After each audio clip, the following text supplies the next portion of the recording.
Welcome back to the Sage Audio channel. Today we'll talk about the top 6 free mastering analog emulation plugins and how to use them. We'll detail the functionality of each, talk about how you might use each plugin during mastering, and then listen to examples of each on a stereo mix. So, if you could, like, subscribe to the channel, and stick around for the full video. But first, if you're an artist, engineer, or producer, and you have a mix that you need mastered, send it to us at sageaudio.com. We'll master it for you and send you a free mastered sample of it. All you have to do is set up an account, upload the song, and we do the rest. So first up is Buster SE by Analog Obsession. Analog Obsession makes some fantastic analog emulation plugins, and the developer is only getting more talented as he churns these out. The Buster SE is arguably one of his best, as the tone and versatility that this plugin offers rivals, if not outperforms, similar paid versions from other developers. In the left and in the largest section, we have our compressor controls and a meter up top to show gain reduction. The release is unique in that it can be program dependent, and the mix or wet-dry dial lets you use this plugin for parallel compression. In the internal sidechain section, titled the filter section, we have a high-pass filter, a band filter at 1.5 kHz, and a high filter that is flat to the far right and attenuates 10 kHz and up with a shelf filter by up to 10 dB. The section to the right is a transient sidechain, which allows you to alter how the compressor reacts to transients.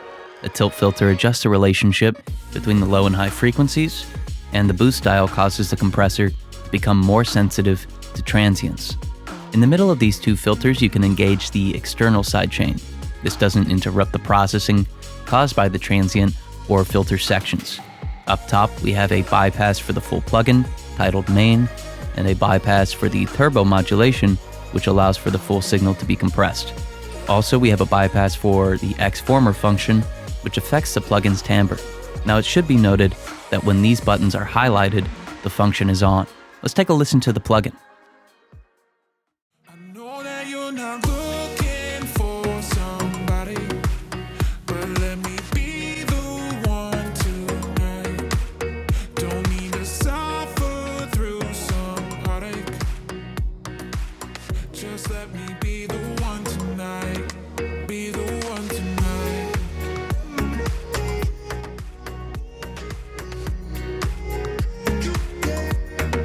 Be the one tonight.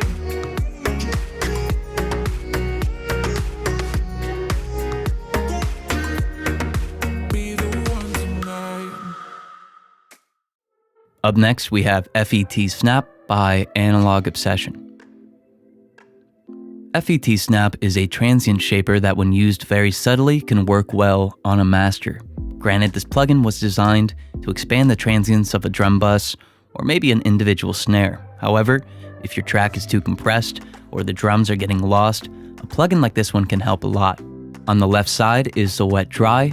In the middle is a tilt filter that seems to affect the entire frequency spectrum. I'd avoid using this feature if you're mastering. And the snap dial is your transient emphasis, which causes more expansion the greater it's increased. When mastering, I'd set this to a very low level and balance it with the mix dial to get just the right amount of expansion. Lastly, to the right is your output. Let's take a listen to it. I know that you're not looking for somebody, but let me be the one tonight. Don't need to suffer through some heartache. Just let me be the one tonight. Be the one tonight.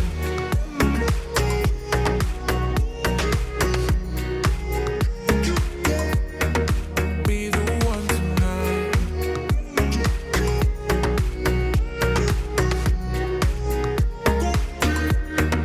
Be the one tonight. Next is Pre-FET by Accentize. Pre-FET emulates the character of an FET transistor and can be used to cause subtle distortion when mastering.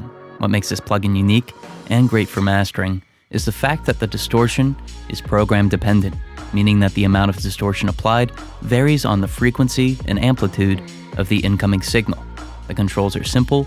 There's a drive dial, which increases the amount of distortion, and a gain slider, which lets you change the output gain. One more cool thing to know about this plugin is that it was designed by using AI and by constantly looping a signal distorted with transistors into this AI. This way the program could measure and create as accurate of an emulation of the harmonics as possible. Let's take a listen to it. I know that you're not looking for somebody, but let me be the one tonight. Don't need to suffer through some heartache. Just let me be the one tonight. Be the one tonight.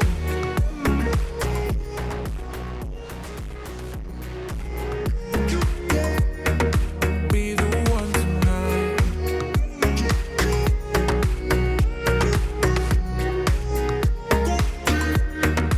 Be the one tonight. Up next, we have SBL Free Ranger by Brainworks. This plugin is a little bit older, but it's a great and easy one to use nonetheless. The SBL Free Ranger lets you take control of 4 bands: 16 kHz, 1.8 kHz, 150 Hz, and 40 Hz. Additionally, you can switch between 4 different EQ settings to compare them, and you can adjust your output level.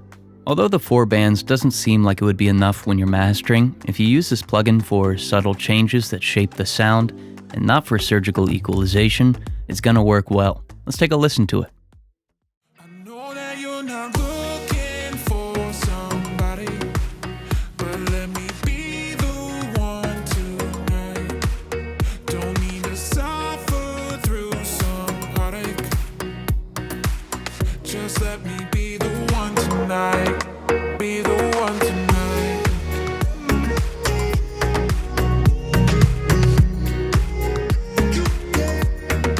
Be the one tonight.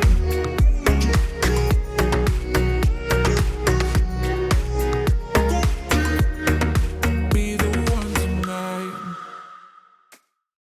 Up next, we have Subfilter by Brainworks.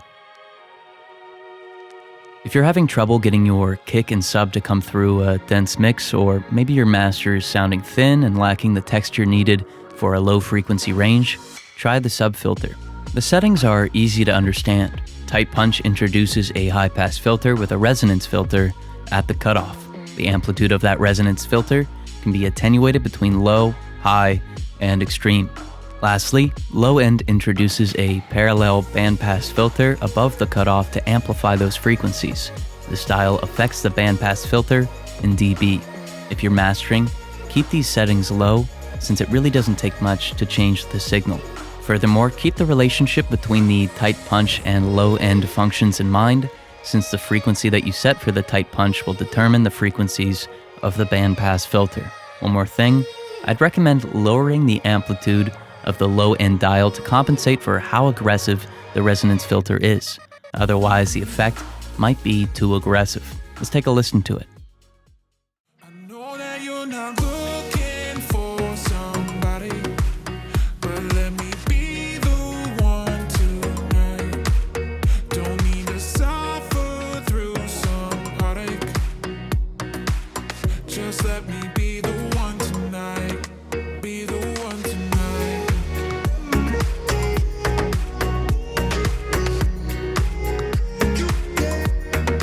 Be the one tonight.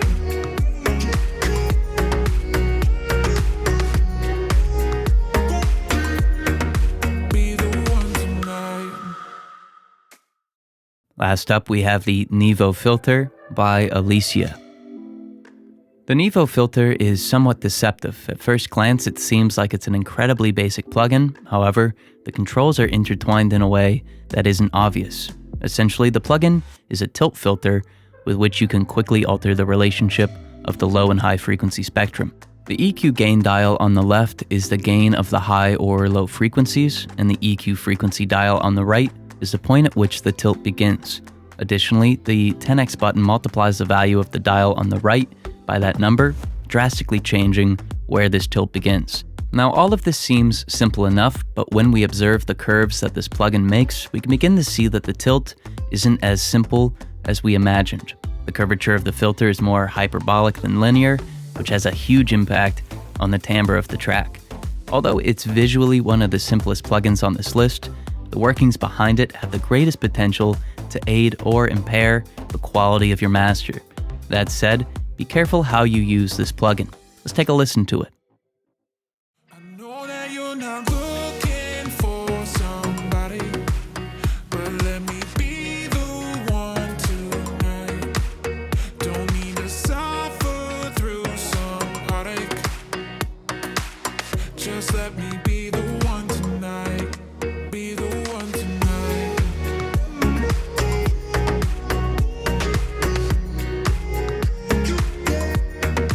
Be the one tonight.